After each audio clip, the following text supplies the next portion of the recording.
Hi friends, आज हम अंतर्राष्ट्रीय अर्थव्यवस्था का एक बहुत ही इंपॉर्टेंट टॉपिक है हमारे अंतर्राष्ट्रीय संस्थाएं या फिर अंतर्राष्ट्रीय संगठन, जिसे अंग्रेजी में कहते हैं इंटरनेशनल ऑर्गेनाइजेशंस। इनके बारे में काफी डिटेल से चर्चा करेंगे। आप हमारे साथ बने रहिए ताकि आपको इनके बारे में जानकारी प्राप्त हो सके।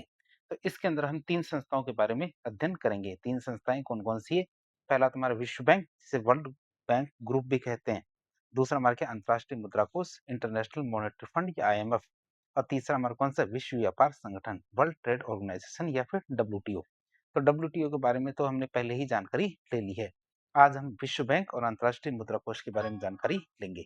तो शुरुआत करते हैं आज का टॉपिक। टॉपिक की शुरुआत होती है हमारे किससे, महामंदी या ग्रेट डिप्रेशन से। ग्रेट डिप्रेशन से हमारे इस टॉपिक की शुरुआत होती है। मतलब जो हमारे दो संस्थाएं हैं, कौन कौन सी, विश्व बैंक और अंतर्राष्ट्रीय मुद्रा कोष, इनकी उत्पत्ति हमारे महामंदी से, ग्रेट डिप्रेशन से मानी जाती है। तो अंतर्राष्ट्रीय आर्थिक संस्थाओं की स्थापना रातों रात नहीं हुई थी, बल्कि ये दुनिया भर में आई जो अचानक आर्थिक तबाही हुई थी, जो भयानक आर्थिक तबाही हुई थी, इसी का परिणाम हमारी ये आर्थिक संस्थाएं थी। पहले विश्व युद्ध की बात करें तो 1914 से 1918 तक जो हमारा पहला विश्व युद्ध हुआ था, उसके बाद के हालात की बात करें तो युद्ध के बाद दुनिया के देशों के बीच में, क्या युद्ध के बाद दुनिया के देशों के बीच में आर्थिक नीतियों में समन्वय मतलब कोऑर्डिनेशन और सहयोग का भारी अभाव देखा गया। सभी ने क्या, संरक्षणवादी नीतियां अपना रखी थी। हर देश अपने फायदे के लिए, हर देश क्या है, केवल अपने फायदे के लिए संरक्षणवादी नीतियां बना रहा। संरक्षणवादी नीतियों का मतलब है कि निर्यात अधिक से अधिक करना है और आयात कम से कम करना है। जब सभी के सभी क्या, आयात कम से कम करेंगे और केवल निर्यात करने की कोशिश करेंगे, तो दुनिया के अंदर व्यापार हो जाएगा ठप। क्या दुनिया के अंदर व्यापार हो जाएगा ठप, क्योंकि कोई खरीद रहा है नहीं रहा है, केवल बेचने की कोशिश कर रहे हैं। इससे आती है हमारी क्या, 1929 की महामंदी। महामंदी भी इसी वजह से आती है कि सभी यदि बेचने का प्रयास करेंगे और कोई भी खरीदने का प्रयास नहीं करेगा, तो वो चीजें बिकेगी कहाँ पे, इससे आएगी हमारी महामंदी। तो 1929 के अंदर हमारी 1929 की महामंदी भी इसी का परिणाम मानी जाती है। तो आपसी सहयोग के इसी अभाव की वजह से 1929 में दुनिया में महामंदी मतलब ग्रेट डिप्रेशन का सामना किया था। दुनिया ने क्या किया था, महामंदी ग्रेट डिप्रेशन का सामना किया था। और इस दौरान वैश्विक व्यापार क्या, बुरी तरह से ठप हो गया था। बेरोजगारी अपने चरम पे पहुंच गई थी। कई देशों की अर्थव्यवस्थाएं तो उस दौरान क्या, बर्बादी हो गई थी। इसी दौरान होता है हमारे क्या, नई सोच का जन्म। नई सोच के जन्म की बात करें तो दूसरे विश्व युद्ध के बाद, जब हमारे 1939 से 1945 तक दूसरा विश्व युद्ध होता है, तो उसके बाद क्या होता है, वैश्विक नेताएं एक जगह इकट्ठा होते हैं। वैश्विक नेता क्या, एक जगह इकट्ठा होते हैं और उन्होंने ऐसा एहसास किया कि विश्व में शांति के लिए, क्या विश्व में स्थायी रूप से शांति के लिए एक स्थिर और मजबूत अंतर्राष्ट्रीय आर्थिक प्रणाली का होना बहुत ज्यादा जरूरी है। अब हम देखेंगे इसी वजह से क्या, सारे के सारे वैश्विक नेता थे, जो वैश्विक नेता थे, ये सारे के सारे एक जगह मिलते हैं। जगह का नाम था ब्रेटन वुड। तो ब्रेटन वुड में हमारे सम्मेलन होता है कब, 1944 में। ब्रेटन वुड कॉन्फ्रेंस की बात करें तो महामंदी जैसी भयानक स्थिति दोबारा भविष्य में ना आए। मतलब दूसरे विश्व युद्ध के बाद सभी ने सोचा कि महामंदी जैसे पहले विश्व युद्ध के बाद में 1929 में महामंदी आई थी, तो ऐसी स्थिति दोबारा ना आए और युद्ध से जो तबाह हो चुकी दुनिया है, उसको फिर से खड़ा किया जाए। इसके लिए क्या, ऐतिहासिक कदम उठाना पड़ेगा। और इसके लिए क्या, हमारे अमेरिका में 1944 में ब्रेटन वुड सम्मेलन का आयोजन किया गया। कहाँ पे, USA के न्यू हैम्पशायर राज्य के ब्रेटन वुड शहर में हमारे ये सम्मेलन आयोजित किया जाता है। और भागीदारी की बात करते हैं, इस सम्मेलन में 44 मित्र देशों के प्रतिनिधियों ने भाग लिया था। कितने, 44 मित्र देशों के प्रतिनिधियों ने भाग लिया था। ब्रेटन वुड सम्मेलन के उद्देश्य की बात करें तो अंतर्राष्ट्रीय स्तर पर ऐसा आर्थिक सहयोग स्थापित करना जिससे हमारे देशों की अर्थव्यवस्था का पुनर्निर्माण हो सके। जो जो हमारे देश थे जिनकी अर्थव्यवस्था बुरी तरह से तबाह और धराशायी हो चुकी थी, उन अर्थव्यवस्था का पुनर्निर्माण हो सके और वैश्विक व्यापार को सुचारू रूप से चलाया जा सके, ताकि सभी देश क्या, संरक्षणवादी नीतियों को अपनाकर को छोड़ करके समन्वयवादी नीतियां अपनाएं। इसके लिए हमारे ब्रेटन वुड सम्मेलन होता है। अब ये सम्मेलन होता था, सम्मेलन के अंदर 3 प्रस्तावित बहुपक्षीय संगठनों के निर्माण की बातचीत की गई। तो इस सम्मेलन में वैश्विक अर्थव्यवस्था को संभालने के लिए, इस सम्मेलन में क्या, वैश्विक अर्थव्यवस्था को संभालने के लिए 3 मुख्य संस्थाओं की रूपरेखा तय की गई थी। और वो 3 कौन-कौन सी संस्थाएं थी? एक थी हमारी IBRD मतलब international bank for reconstruction and development. तो युद्ध से तबाह हुए जो देश हैं, उनके पुनर्निर्माण के लिए ये बैंक बनाया गया था।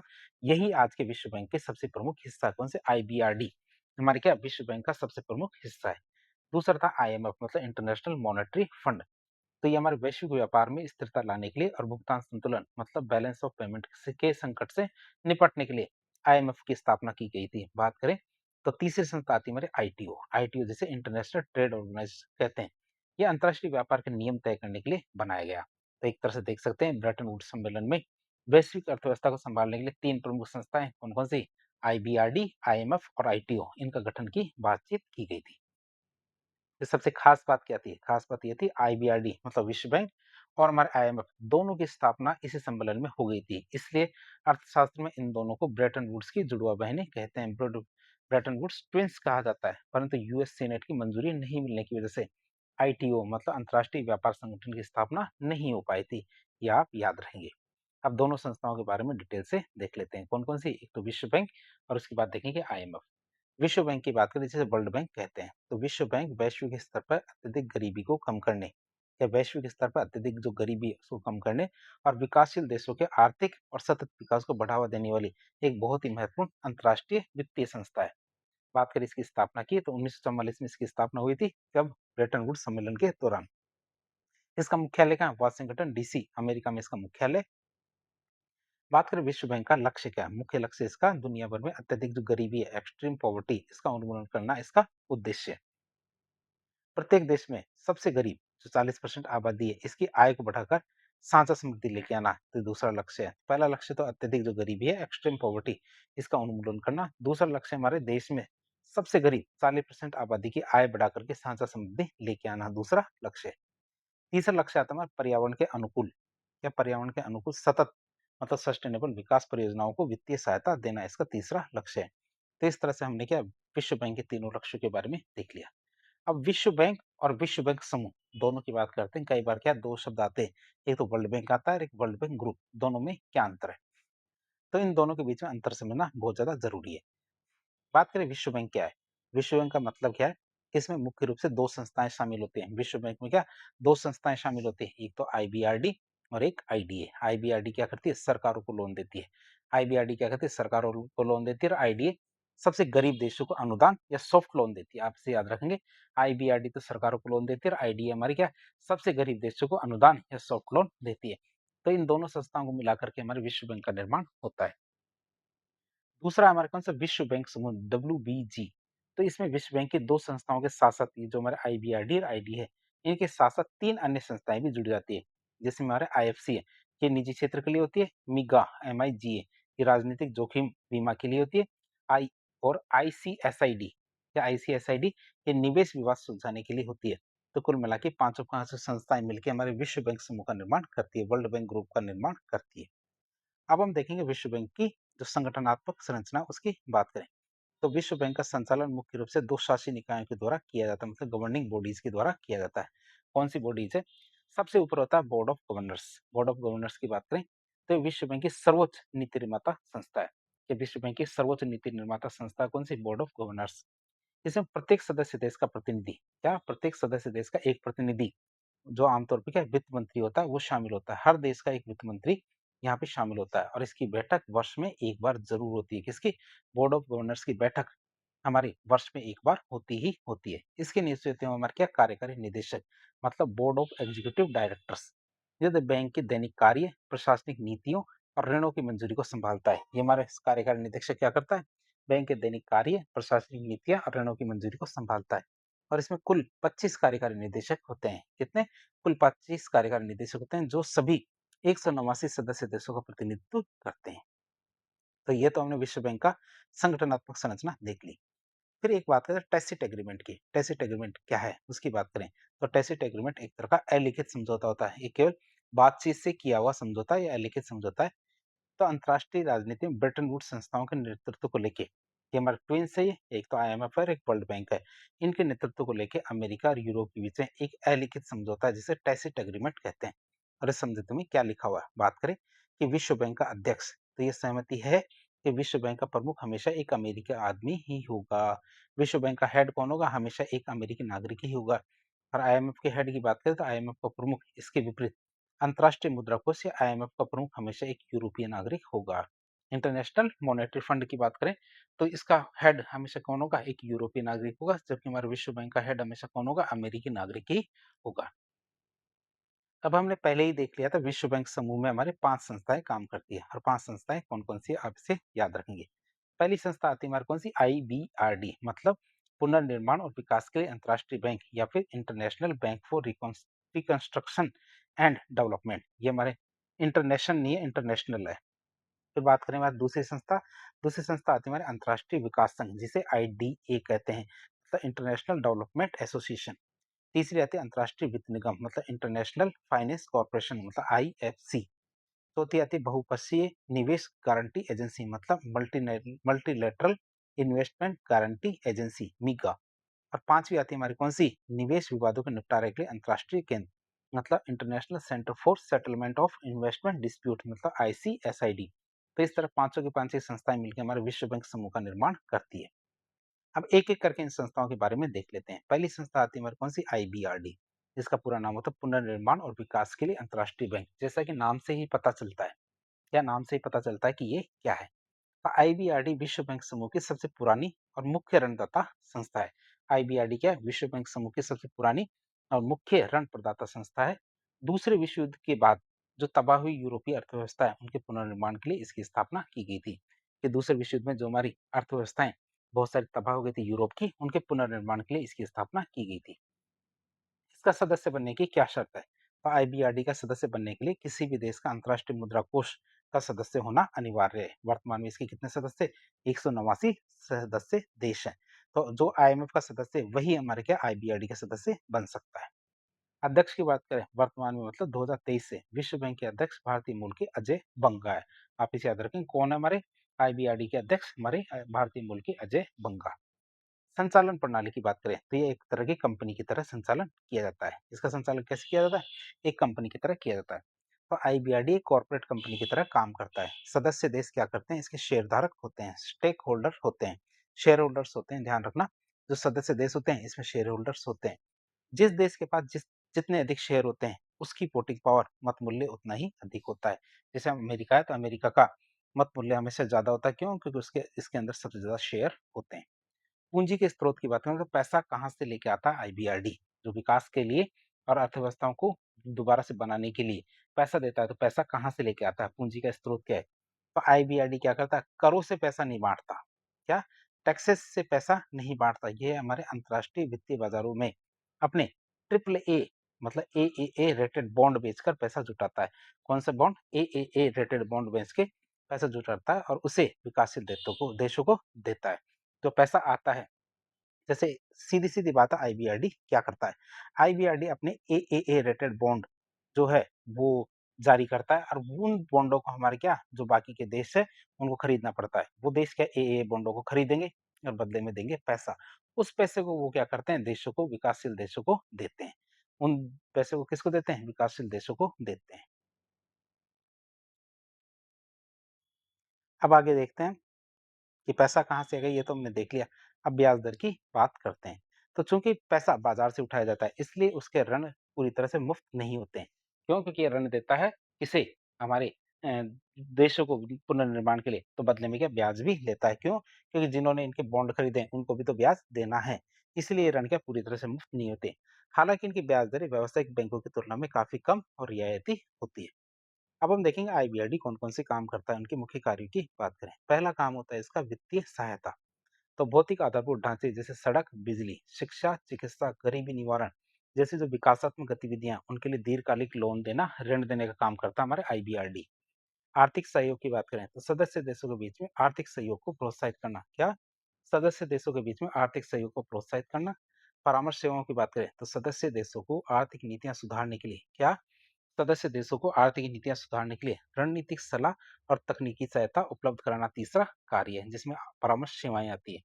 फिर रिपोर्ट जारी करने की बात करें तो ये महत्वपूर्ण रिपोर्ट जारी करता है, जैसे वर्ल्ड डेवलपमेंट रिपोर्ट। पहले क्या है, ये ease of doing business report भी जारी करता था। उसको विश्व बैंक ने हमारे 2021 में डेटा विवादों के कारण बंद कर दिया था। कौन सी रिपोर्ट थी, ease of doing business report. ये पहले हमारा आईबीआरडी ही जारी करता था, लेकिन 2021 में डेटा विवादों की वजह से हमारे क्या, इस रिपोर्ट को बंद कर दिया गया है। तो इस तरह से हमने क्या, आईबीआरडी के कार्य देख लिए। पहला वित्तीय सहायता, दूसरा आर्थिक सहयोग, तीसरा परामर्श सेवाएं, चौथा रिपोर्ट जारी करना। अब हम देखेंगे भारत और आईबीआरडी के कौन कौन से संबंध है। तो भारत और आईबीआरडी के संबंध की बात करें तो भारत और विश्व बैंक के बीच का रिश्ता ऐतिहासिक है और समय के साथ इसमें काफी ज्यादा बदलाव आया है। संस्थापक सदस्य की बात करें तो भारत 1944 में ब्रेटन वुड्स सम्मेलन में शामिल होकर आईबीआरडी का संस्थापक सदस्य बना था। शुरुआत में ही भारत क्या इसका सदस्य बन गया था। पहले रण की बात करें तो भारत को 1949 में अपना पहला रण भारतीय रेलवे के आधुनिकीकरण के लिए मिला था। आप इसे याद रखेंगे आईबीआरडी से। लोन की बात करें तो 1949 में इसको पहला लोन भारतीय रेलवे के आधुनिकीकरण के लिए मिला था। दूसरी संस्था आती है हमारे आईडीए। आईडीए की बात करें जिसका पूरा नाम है हमारा अंतर्राष्ट्रीय विकास संघ, इंटरनेशनल डेवलपमेंट एजेंसी एसोसिएशन। इसकी बात करें तो ये हमारे सॉफ्ट लोन विंडो है। क्या सॉफ्ट लोन विंडो है? तो ये हमारे विश्व बैंक समूह की वो शाखा है जो दुनिया के सबसे गरीब देशों को वित्तीय मदद करती है। किसको? दुनिया के सबसे गरीब देशों को वित्तीय मदद करती है। और इसकी स्थापना हमारे 24 सितंबर 1960 को हुई थी। कब? 24 सितंबर 1960 को इसकी स्थापना हुई थी। बात करें लक्षित समूह की तो वे देश जिनकी प्रति व्यक्ति आय बहुत कम है, लगभग 1315 डॉलर से कम है, और जो अंतर्राष्ट्रीय बाजार दरों पर लोन नहीं ले सकते, तो वो देश जिनकी प्रति व्यक्ति आय बहुत कम है और जिनको अंतर्राष्ट्रीय बाजारों से लोन मिल ही नहीं रहा, कोई ले ही नहीं पाते, उनको सॉफ्ट लोन देने का काम करता है आईडीए। तो ऋण की शर्तों की बात करें तो आईडी के द्वारा दिए गए ऋणों को क्रेडिट कहा जाता है। क्या? आईडी के द्वारा दिए गए ऋणों को क्या कहा जाता है? क्रेडिट कहा जाता है। और इन पर ब्याज दर शून्य या फिर नाम मात्र की होती है। चुकता करने के लिए 30 से 40 वर्ष का लंबा समय भी मिलता है, जिसमें 5 से 10 वर्ष का तो ग्रेस पीरियड मिलता है कि शुरुआत में किसी तरह की कोई किस्त नहीं देनी है। तो हमारे क्या इसलिए इसको सॉफ्ट लोन कहते हैं। 30 से 40 साल का तो लंबा समय मिलता है, साथ ही साथ शुरुआती 5 से 10 सालों तक ग्रेस पीरियड मिलता है, उसमें उनको कोई भी किस्त नहीं देनी है। फंडिंग की बात करें तो अमीर देशों से मिलने वाले दान और आईबीआरडी के मुनाफा, ये दोनों मिलाकर हमारा आईडीए का फंड का जुगाड़ करते हैं। भारत के साथ संबंध की बात करें आईडीए की, भारत ने क्या ग्रेजुएशन प्राप्त कर लिया है। तो भारत दशकों तक आईडीए का सबसे बड़ा लाभार्थी रहा है। भारत क्या दशकों तक आईडीए का सबसे बड़ा लाभार्थी रहा है, विशेषकर हमारे ग्रामीण विकास, शिक्षा और स्वास्थ्य के लिए। लेकिन मजबूत आर्थिक विकास की वजह से 2014 में भारत आईडीए से ग्रेजुएट मतलब बाहर हो गया है। अब क्या भारत गरीब देश नहीं रहा है। भारत क्या गरीब देश नहीं रहा है, इसलिए वो अपनी नई परियोजनाओं के लिए मुख्य रूप से आईबीआरडी से ही बाजार दरों पर ऋण लेता है। आईडीए से उसे ऋण मिलना बंद हो गया है। फिर आईएफसी की बात करें मतलब इंटरनेशनल फाइनेंस कमीशन की, तो हमारी ये वाणिज्यिक शाखा है जहां विश्व बैंक सरकारों को लोन देता है। जहां विश्व बैंक क्या सरकारों को लोन देता है, वही आईएफसी केवल निजी क्षेत्र प्राइवेट सेक्टर के विकास पर ध्यान केंद्रित करता है। आईएफसी क्या करता है? हमारे निजी क्षेत्र मतलब प्राइवेट सेक्टर के विकास पर ध्यान केंद्रित करता है ताकि रोजगार पैदा हो सके। बात करें इसकी स्थापना की तो 20 जुलाई 1956 को इसकी स्थापना की गई थी। मुख्य कार्य की बात करें तो ये विकासशील देशों में निजी व्यवसायों, स्टार्टअप्स और इंफ्रास्ट्रक्चर को, इसमें विकासशील देशों में निजी व्यवसाय, स्टार्टअप्स और इंफ्रास्ट्रक्चर को सीधे ऋण देता है, लोन देता है, या फिर उनके शेयर या इक्विटी खरीदता है। तो दो काम करता है, या तो सीधे लोन देगा या फिर उनकी शेयर या फिर इक्विटी खरीदेगा। किसकी? निजी व्यवसायों की, स्टार्टअप्स की और इंफ्रास्ट्रक्चर की। इसकी सबसे बड़ी विशेषता क्या है? इसकी सबसे बड़ी विशेषता है कि आईएफसी से लोन लेने के लिए निजी कंपनियों को अपनी सरकार से किसी भी प्रकार की गारंटी की आवश्यकता नहीं होती। इनके लिए निजी व्यवसायों के लिए गारंटियां सरकार नहीं देती है आईएफसी से लोन लेने के लिए। परामर्श की बात करें तो व्यापार का माहौल सुधारने के लिए तकनीकी और प्रबंधकीय सलाह भी देता है। क्या व्यापार का माहौल सुधारने के लिए ये हमारे आईएफसी तकनीकी और प्रबंधकीय सलाह भी देता है। भारत और आईएफसी की बात करें तो भारत इसका संस्थापक सदस्य है। आईएफसी ने विदेशी बाजारों से पैसा जुटाकर भारत में निवेश करने के लिए मसाला बॉन्ड, जो रुपए में मूल्यवर्धित बॉन्ड है, वो भी जारी किए थे। क्या भारत में क्या मसाला बॉन्ड भी हमारे आईएफसी ने ही जारी किए थे। और भारत में इसका मुख्य निवेश हरित ऊर्जा, स्टार्टअप्स और किफायती आवास में है। चौथी संस्था आती है हमारी कौन सी? मीगा मतलब बहुपक्षीय मल्टीलैटरल निवेश गारंटी एजेंसी। क्या मल्टीलैटरल इन्वेस्टमेंट गारंटी एजेंसी की बात करें, चौथी एजेंसी, इसका मुख्य उद्देश्य क्या है? इसका मुख्य उद्देश्य उन देशों में विदेशी प्रत्यक्ष निवेश एफडीआई को बढ़ावा देना है जो राजनीतिक रूप से अस्थिर है। तो वहां पे कोई भी पैसा लगाना नहीं चाहता, तो एक तरह से गारंटी दी जाती है संस्था के द्वारा कि आप उन देशों में पैसा लगाइए। यदि आपका पैसा डूब जाता है तो हम गारंटी देते हैं कि आपको पैसा मिल जाएगा, लेकिन आप उन देशों में निवेश कीजिए जहां पे राजनीतिक रूप से अस्थिरता है। बात करें मीगा की, इसकी स्थापना कब हुई? इसकी स्थापना 12 अप्रैल 1988 को हुई थी। इसका मुख्य कार्य क्या है? इसका मुख्य कार्य राजनीतिक जोखिम बीमा। तो ये व्यावसायिक घाटे का बीमा नहीं करती। ये क्या है? हमारे व्यावसायिक घाटे का बीमा नहीं करती, बल्कि केवल राजनीतिक और प्रशासनिक जोखिमों से सुरक्षा देती है। किससे? राजनीतिक और प्रशासनिक जोखिमों से सुरक्षा देती है हमारी ये मीगा एजेंसी। ये व्यावसायिक घाटे का बीमा नहीं करती, मतलब कोई भी कंपनी किसी ऐसे देश में निवेश करती है, जो राजनीतिक रूप से अस्थिर है, तो यदि उस कंपनी को उस देश के अंदर घाटा होता है, तो उस घाटे को तो नहीं देगी। क्या? ये क्या करे, MiCA क्या है, उस घाटे को तो नहीं देती, लेकिन राजनीतिक और प्रशासनिक जोखिमों से सुरक्षा देती है। मतलब वहाँ यदि इन्वेस्टमेंट किया जाता है, कोई कंपनी खोली जाती है, तो सरकार उसको किसी भी तरह से परेशान नहीं करेगी। वहाँ की सरकार है, वो उस कंपनी को किसी भी तरह से परेशान नहीं करेगी। वो अब कंपनी अपने आप, अपने तरीके से कार्य कर सकती है। बस उसके घाटे का कोई प्रतिपूर्ति नहीं की जाएगी। बात करें MiCA की, तो MiCA 4 प्रकार के जोखिमों को कवर करती है। क्या 4 प्रकार के जोखिमों को कवर करती है? पहला जोखिम आता है मुद्रा प्रतिबंध। तो सरकार द्वारा स्थानीय मुद्रा को डॉलर में बदलने और बाहर भेजने पर रोक लगाना। सरकार ये नहीं कर सकती। ये मतलब इस चीज को रोकने का काम करती है MiCA। दूसरा संपत्ति हरण। सरकार द्वारा बिना उचित मुआवजे के कंपनी की संपत्ति पर कब्जा कर लेना। ये भी नहीं करेगी। तीसरा आता है युद्ध और अशांति, गृह युद्ध, आतंकवादी तख्तापलट से कंपनी की संपत्ति नष्ट होना, ये भी नहीं करेगी सरकार। और चौथा अनुबंध उल्लंघन, सरकार द्वारा समझौते को तोड़ना या फिर स्थानीय अदालतों से न्याय न मिलना। तो ये चार ही ऐसी चीजें हैं जिनको कवर करने का काम करती है कौन, हमारी MiCA। कौन कौन सी? मुद्रा प्रतिबंध, संपत्ति हरण, युद्ध और अशांति और अनुबंध उल्लंघन। भारत और MiCA की बात करें, तो भारत 1994 में मतलब उदारीकरण के बाद इसका सदस्य बन गया था। और इससे भारत में निवेश करने वाली जो विदेशी कंपनियां और जो विदेश है, जैसे हमारे अफ्रीका, इसमें निवेश करने वाली भारतीय कंपनियां, दोनों को सुरक्षा मिलती है। मतलब बाहर की कंपनियां जो भारत में निवेश करती है और भारतीय कंपनियां जो विदेशों में निवेश करती है, दोनों को इससे सुरक्षा मिलती है। अब हम बात करेंगे अगली संस्था की। अगली संस्था हमारी कौन सी? ICSID। कौन सी? ICSID की बात करें, मतलब निवेश विवाद निपटान केंद्र। तो ये विदेशी निवेशकों और मेजबान देशों की सरकारों के बीच है। ये क्या, हमारे विदेशी निवेशकों और मेजबान देशों की सरकारों के बीच में होने वाले जो कानूनी विवाद है, उसको सुलझाने का काम करती है। मतलब आर्बिट्रेशन का काम करती है। इसकी स्थापना हमारे 14 अक्टूबर 1966 को हुई थी। कब? 14 अक्टूबर 1966 को इसकी स्थापना हुई थी। इसकी खास विशेषता क्या है? ये हमारे अंतर्राष्ट्रीय अदालत नहीं है। ये हमारे क्या, अंतर्राष्ट्रीय अदालत नहीं है, बल्कि मध्यस्थता, आर्बिट्रेशन का ढांचा है। इसका अंतिम फैसला और बाध्यकारी होता है। इसका फैसला कैसे होता है? अंतिम होता है और बाध्यकारी होता है, जिसे स्थानीय अदालतों में चुनौती नहीं दी जा सकती। यदि इसने किसी का फैसला किसी के भी पक्ष में दे दिया, तो स्थानीय अदालत जैसे हमारे सुप्रीम कोर्ट के अंदर भी इसको चुनौती नहीं दी जा सकती। खास बात यह है कि भारत बाकी की 4 संस्थाओं का सदस्य तो है, लेकिन भारत का ICSID का सदस्य नहीं है। उसकी बात करें, तो इसका कारण क्या है कि भारत क्या है, इसका सदस्य नहीं है? इसका कारण क्या है? पहला कारण आता है न्यायिक संप्रभुता, मतलब सॉवरेनिटी इश्यू। भारत का ऐसा मानना है कि भारत के सर्वोच्च न्यायालय से ऊपर किसी विदेशी संस्था के फैसले को नहीं रखा जा सकता, और ये न्यायपालिका का अपमान है। सर्वोच्च न्यायालय से ऊपर किसी भी विदेशी संस्था को नहीं रख सकते हम। फिर पक्षपात के आरोप की बात करें, विकासशील देशों का ऐसा मानना है कि इसके नियम बड़ी जो बहुराष्ट्रीय कंपनियां MNCs है और अमीर पश्चिमी देश है, उनके पक्ष में झुके हुए होते हैं। फिर सार्वजनिक नीति पर खतरा की बात करें, यदि सरकार जनहित या फिर पर्यावरण के लिए कानून बनाती है, यदि सरकार क्या है, जनहित और पर्यावरण के लिए कानून बनाती है, तो विदेशी कंपनियां मुनाफे के नुकसान का हवाला देके ICSID में केस कर सकती है। इसीलिए भारत इनका सदस्य नहीं बना।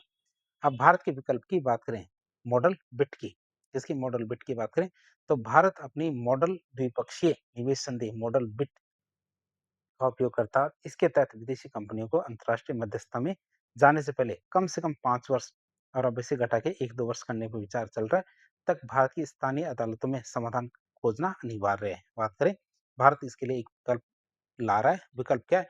भारत अपनी मॉडल द्विपक्षीय निवेश संधि का उपयोग करता है, जिसके तहत विदेशी कंपनियों को अंतर्राष्ट्रीय मध्यस्थता में जाने से कम 5 वर्ष तक भारत की स्थानीय अदालतों में समाधान खोजना अनिवार्य है।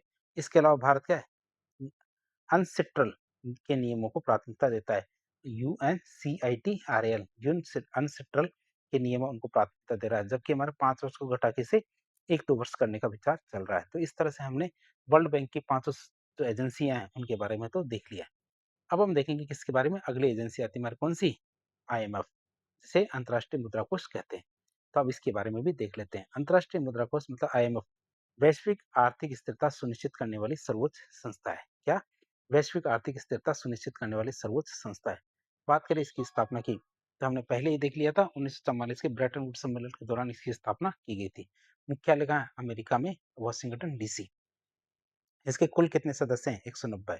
नवीनतम देश की बात करें तो अंडोरा इसका नवीनतम सदस्य है, और ये यूरोप महाद्वीप में सबसे छोटा सा देश है, जो हमारे 2020 में IMF का 190वां सदस्य बना है। वो हमने ब्रेटन वुड ट्विन्स की बात कर ही ली है। विश्व बैंक और आईएमएफ दोनों की स्थापना 1944 में एक ही सम्मेलन में हुई थी, इसलिए अर्थशास्त्र में इन दोनों को संयुक्त रूप से ब्रेटन वुड की जुड़वा बहिनें कहा जाता है। अब बात करें आईएमएफ के कार्य की, आईएमएफ क्या कार्य करता है, की फंक्शंस की बात करें तो आईएमएफ का प्राथमिक उद्देश्य वैश्विक अर्थव्यवस्था को, इसका प्राथमिक उद्देश्य क्या, वैश्विक अर्थव्यवस्था को किसी भी बड़े संकट से बचाना है। और इसके प्रमुख कार्य क्या क्या है? पहला कार्य हमारे भुगतान संतुलन में सहायता करना, मतलब बैलेंस ऑफ पेमेंट में सहायता करना। तो आईएमएफ का सबसे प्रमुख कार्य है जब किसी देश के पास विदेशों से आयात करने या फिर अपना कर्जा चुकाने के लिए विदेशी मुद्रा समाप्त हो जाती है, जैसे डॉलर समाप्त हो गए, तब आईएमएफ क्या करता है, उसे आपातकालीन ऋण देके संकट से उभारता है। बेल आउट पैकेज देके क्या करता है, संकट से उभारता है। जैसे हमारे 1991 में भारत में ऐसी ही स्थिति आ गई थी, तब हमारे आईएमएफ ने भारत की मदद की थी, लेकिन कड़ी शर्तों के साथ हमारी भारत की मदद की थी। आईएमएफ की बात होती है, आईएमएफ कभी भी यदि मदद करता है तो वो कड़ी शर्तें लगाकर ही मदद करता है, ऐसे नहीं करता। बात करें वैश्विक विनिमय दर, एक्सचेंज रेट में स्थिरता लाने की, तो ये सुनिश्चित करता है कि विभिन्न देशों की मुद्राओं के मूल्य में अचानक और बहुत अधिक उतार चढ़ाव ना आए। कि विभिन्न देशों की जो मुद्रा है, तो मुद्राओं के मूल्य में अचानक और बहुत अधिक उतार चढ़ाव नहीं आए। फिर वैश्विक अर्थव्यवस्था की निगरानी की बात करें तो दुनिया भर की अर्थव्यवस्थाओं पर नजर रखना और संभावित जो आर्थिक संकट है उनके प्रति देशों को पहले से आगाह करना। या संभावित आर्थिक संकटों के प्रति देशों को पहले से आगाह करना इसका काम है, कि ऐसा करने से हमारे ऐसे ऐसे संकट आ सकते हैं। फिर मौद्रिक नीतियों में समन्वय की बात करें तो सदस्य देशों की आर्थिक और मौद्रिक नीतियों के बीच में, या सदस्य देशों की आर्थिक और मौद्रिक नीतियों के बीच में तालमेल बैठाना, ताकि अंतर्राष्ट्रीय व्यापार सुचारू रूप से चल सके। आर्थिक सुधार और सलाह की बात करें तो सदस्य देशों को आर्थिक नीतियां बनाने के लिए तकनीकी और आर्थिक सलाह देना, साथ ही साथ हमारे ऋण देते समय जो आर्थिक सुधार किए जाते हैं, इकोनॉमिक रिफॉर्म लागू करने के लिए प्रेरित करना। तो हमारे ये 5 कार्य है। कौन-कौन से 5 कार्य? पहला भुगतान संतुलन में सहायता, दूसरा वैश्विक विनिमय दर में स्थिरता, वैश्विक अर्थव्यवस्था में की निगरानी, मौद्रिक नीतियों में समन्वय और पांचवा आर्थिक सुधार और सलाह इसके कार्य हैं। अब हम देखेंगे आईएमएफ के द्वारा कौन-कौन सी रिपोर्ट्स जारी की जाती है। तो वैश्विक अर्थव्यवस्था की स्थिति का आकलन करने के लिए आईएमएफ 3 प्रकार की रिपोर्टें जारी करता है। कौन-कौन सी? पहली रिपोर्ट हमारा WEO, world economic outlook. World economic outlook की बात करें तो ये सबसे प्रसिद्ध रिपोर्ट है, जो दुनिया और विभिन्न देशों की अनुमानित वैश्विक आर्थिक विकास दर, जीडीपी ग्रोथ को बताती है।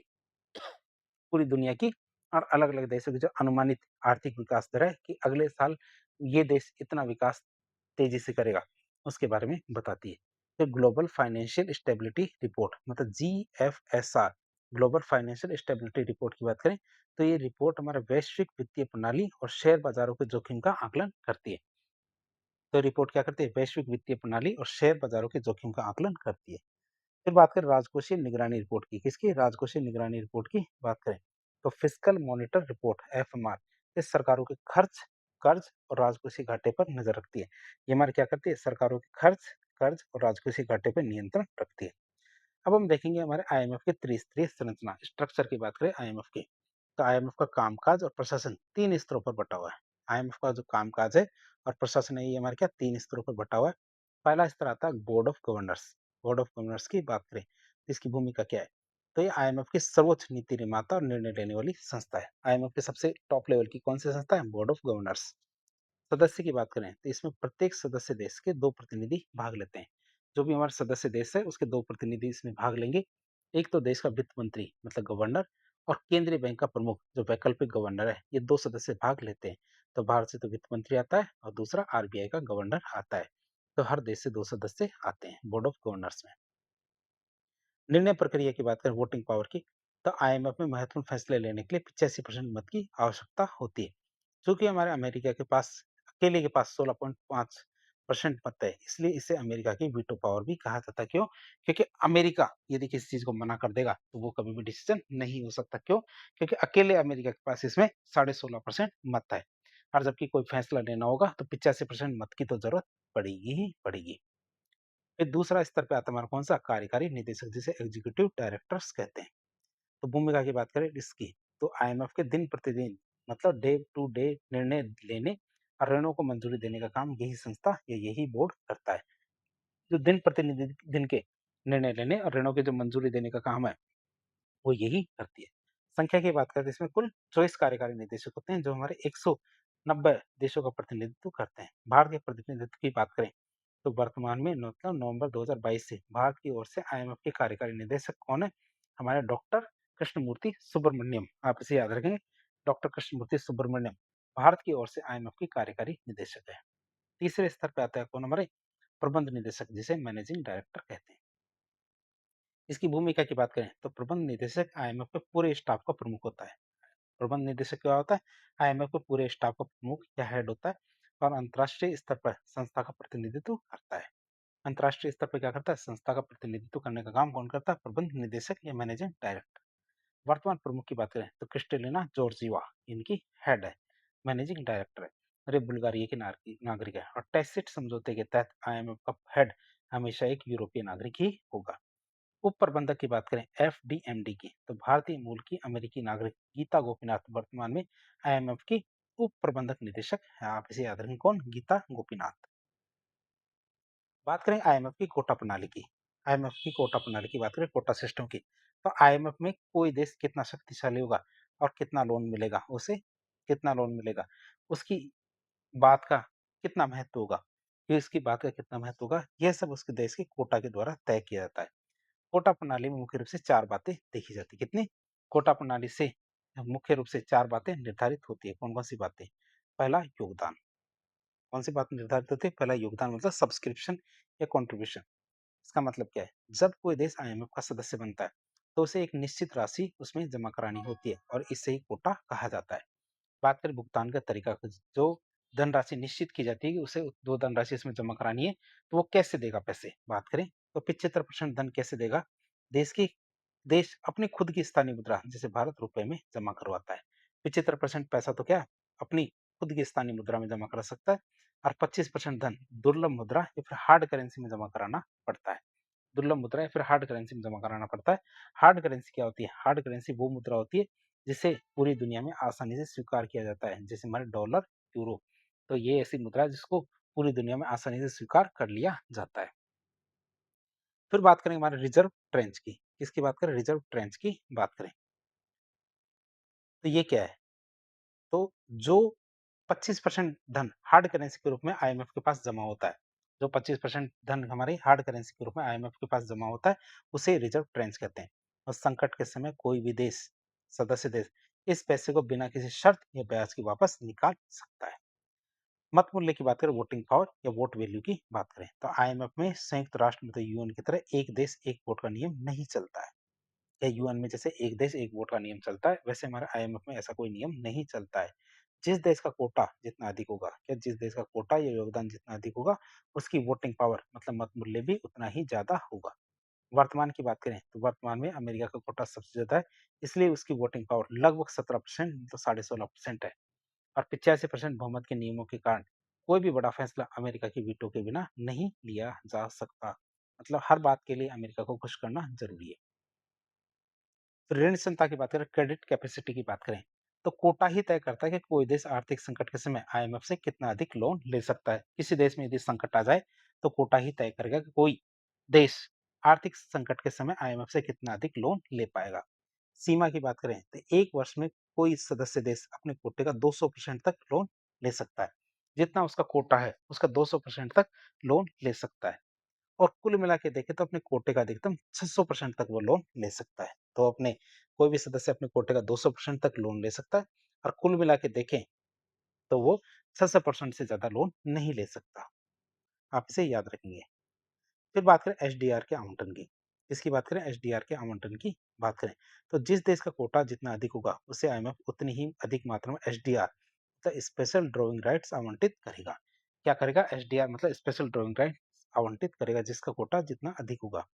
फिर बात करें कोटा का निर्धारण कैसे किया जाता है, कोटा का फॉर्मूला क्या है उसकी बात करें तो किसी देश का कोटा कितना होगा यह उस देश की अर्थव्यवस्था के आकार और मजबूती पर निर्भर करता है और इसके लिए चार कारक उपयोग किए जाते हैं, चार फैक्टर उपयोग में लिए जाते हैं। जैसे पहला फैक्टर आता है सकल घरेलू उत्पाद मतलब जीडीपी, मतलब इसका भारांश कितना है? 50%। मतलब अर्थव्यवस्था का क्या आकार है।